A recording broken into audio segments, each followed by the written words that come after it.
આ તરફ ગીર સોમનાથ જિલ્લાની કોડીનાર નગરપાલિકાની સામાન્ય ચૂંટણી જાન્યુઆરી માસમાં પૂર્ણ થઈ। એકાદ મહિના બાદ પ્રમુખ ઉપપ્રમુખ પર બિનહરીફ ચૂંટાયા બાદ ગઈકાલે કોડીનાર પાલિકાની પ્રથમ સામાન્ય સભા મળી હતી, જેમાં કરોડોના વિકાસ કાર્યો સાથે 99 લાખની પુરાંતવાળું બજેટ રજૂ થયું, જેને સર્વાનુમતે મંજૂર કરવામાં આવ્યું। સાથોસાથ એક નવતર પ્રયોગ હાથ ધરાયો છે। છેલ્લા 2 વર્ષથી 260 લોકોની અટકી પડેલ મંજૂરીની ફાઇલો મંજૂર કરી ઉપપ્રમુખ શિવાભાઈ સોલંકીએ અરજદારોનું સન્માન કરી મોં મીઠું કરાવી ફાઇલો સુપરત કરી। બજેટમાં પાણી, ઇન્ફ્રાસ્ટ્રક્ચર, સ્પોર્ટ્સ, આરોગ્ય અને સ્વચ્છતા માટે વિશેષ જોગવાઈ કરવામાં આવી છે।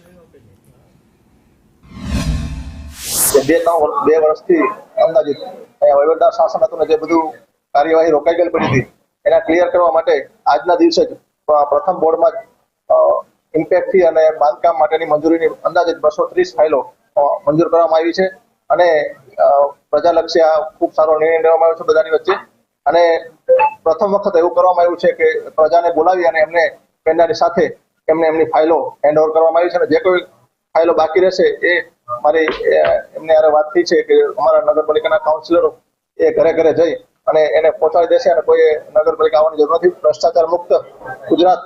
એમાં એક નવતર પહેલ શિવાભાઈ સોલંકી અને ટીમે કરી છે, એમના માટે એમને બિરદાવું છું। રમત ગમતના જે વસ્તુ જે ગાર્ડન માટે જે હતી એની પહેલા પ્રાઇવેટી હતી, એનું કામ પૂરું આજે જનરલ બોર્ડમાં અમે લઈ લીધું છે અને આજે કે 2 વર્ષ ઉપર થી ફાઇલો જે બધાને અટવાયેલી હતી, જે 260 ફાઇલો હતી, એમાંથી આજે અમે 230